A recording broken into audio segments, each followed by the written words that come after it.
My cousin left her laptop open with her messages still logged in. I was about to log her out when a notification popped up on the screen. It was a message from a group chat. To celebrate Hayden's improved grades, we're having a family dinner tonight. Curiosity got the better of me, and I clicked on it. There were only 4 people in the group. My dad, my mom, my brother Hayden, and my cousin Alara. My brother replied, "Since it's just the 4 of us, let's not invite Simone. She's always so petty anyway. Remember how she picked a fight with Alara over a single apple?" I froze. It turned out I had become an outsider in my own home a long time ago. Right then, my phone rang. It was my mom. "Simone, your dad and I have some things to take care of, so we'll be home late. Bring in the laundry from the patio and fold it for me. Oh, and Hayden and Alara are busy today too. Don't wait up for us. Just grab something for yourself to eat." Before I could even process what she said, she hung up. I walked out to the patio. I stared at the piles of laundry belonging to my brother and my cousin. Everything made sense now. I had just been lying to myself this whole time. I didn't know when it started, but I no longer fit into this family. I grabbed the last apple in the kitchen to eat. Last week, Alara said she wanted an apple, and the whole family demanded I give mine to her. I had offered to cut it in half so we could share, but all I got was a lecture from my mother. "Half an apple isn't even enough for a snack," she snapped. She snatched the half from Alara's hand and tossed it into the trash. Then she grabbed Alara's hand to lead her out. "Come on, Alara, your aunt will buy you a whole bag of fresh ones." My brother had glared at me with pure hatred. "Are you really that stingy? You had to fight Alara over an apple?" My dad just sat there, acting like it had nothing to do with him. I used to think they were just being extra nice because Alara was a guest. I thought they felt bad because she was staying with us. I was wrong. I was the guest. I was the stranger. I gathered the clothes, folded them, and put them in their respective rooms. Their rooms looked so cozy with their plush bedding and warm lights. I glanced at my folding cot out on the enclosed patio. A wave of bitterness washed over me. The second morning after Alara moved in, she had dark circles under her eyes. My mom rushed to her, asking if she hadn't slept well.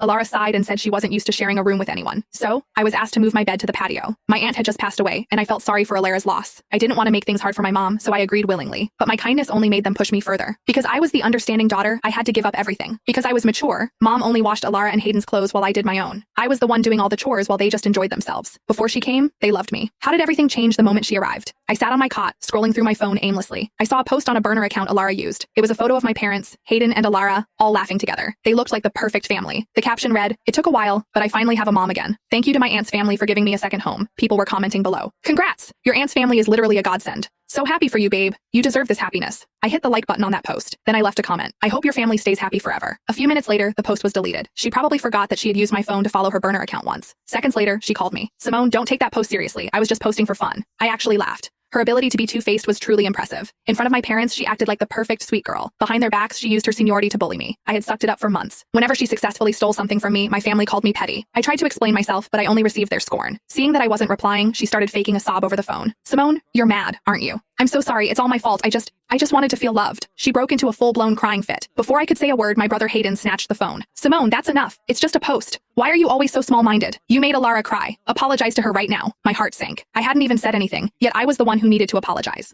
I let out a cold laugh. "Apologize? For what? What exactly did I do wrong?" Hayden was fuming. "You know what you did. Making Alara upset is the same as messing with me. I don't care. Apologize now or don't blame me for what happens next." Then I heard my mom's voice in the background. "Hayden, don't talk to Simone like that. She's your sister." But then she spoke into the phone. "Simone, Hayden is still young. Don't take it to heart. Also, we're just having a quick bite to eat. Don't be upset." Hearing her words made my chest ache. I said coldly, "You don't have to explain. You guys are the real family anyway." That sentence set my mother off. Her voice went up an octave. "Simone, how can you say that? Is this really because we didn't bring you to dinner? Are you seriously making this a whole thing? If you're that desperate to eat, I'll Venmo you $30.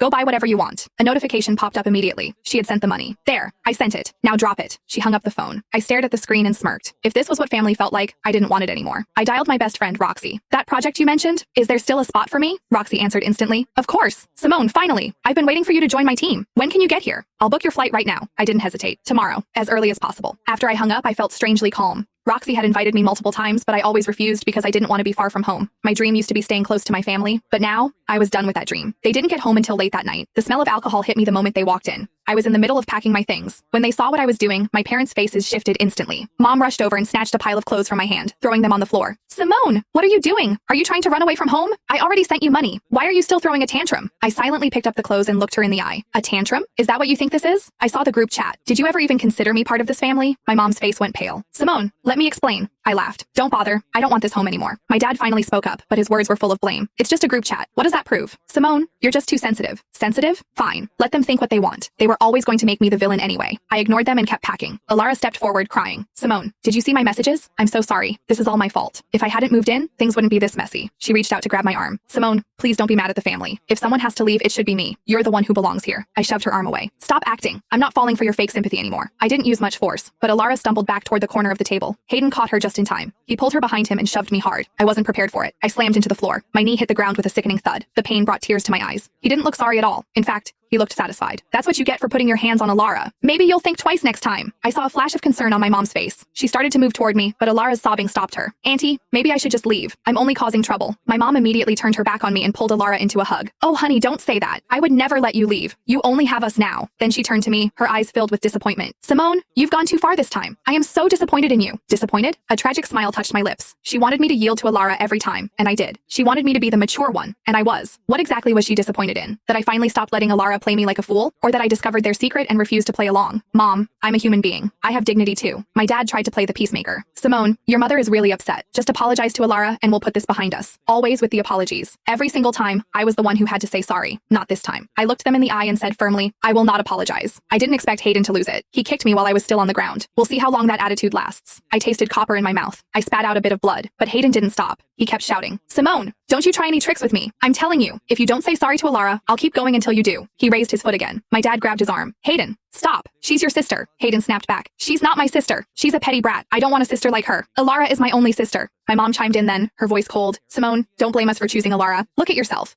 What happened to the sweet girl you used to be? She led Alara into the bedroom. Out of the corner of my eye, I saw Alara looking back at me with a smirk. Her eyes said, see? You'll always lose. Everything you have, including your family, belongs to me now. Hayden looked like he was waiting for a signal to continue. My dad, seeing that my mom had checked out, didn't bother staying. He went to his room. Hayden cracked his knuckles. Simone, I'm giving you one last chance to apologize to Alara. My hands aren't exactly gentle. Don't get beat up for nothing. You're going to apologize anyway. I was seeing him for who he really was for the first time. He was a stranger. Sure, we had our squabbles, but he had never been this cruel. Now, he looked at me like I was a criminal who deserved to be punished. How did we even get here? Alara's manipulation was top tier. First mom, then dad, and finally Hayden. They were all willing to hurt me for her sake. I let out a weak laugh. Even if you kill me today, I won't apologize. Hayden's fists rained down on me. I didn't make a sound. The physical pain was nothing compared to the hole in my chest. Eventually, my dad came back out to stop him. That's enough. We don't want a police report on our hands. Hayden finally got bored and walked away. The house fell into a heavy silence. I lay on the cold floor, thinking about every memory I had with them. After a while, I heard my parents whispering in their room. Did we go too far today? No. Simone was out of line. She needed a wake-up call. I'll just make her favorite meal tomorrow to make it up to her. You know her. She's obsessed with this family. She'll get over it. I smiled. It was because they knew I loved them that they felt they could trample on my dignity. Right then, my phone buzzed. It was the flight info from Roxy. The flight was early tomorrow morning. I dragged myself up, ignoring the pain. I grabbed my ID and walked out the door. As the door clicked shut, I felt a massive weight lift off my shoulders. This family? I didn't want them anymore.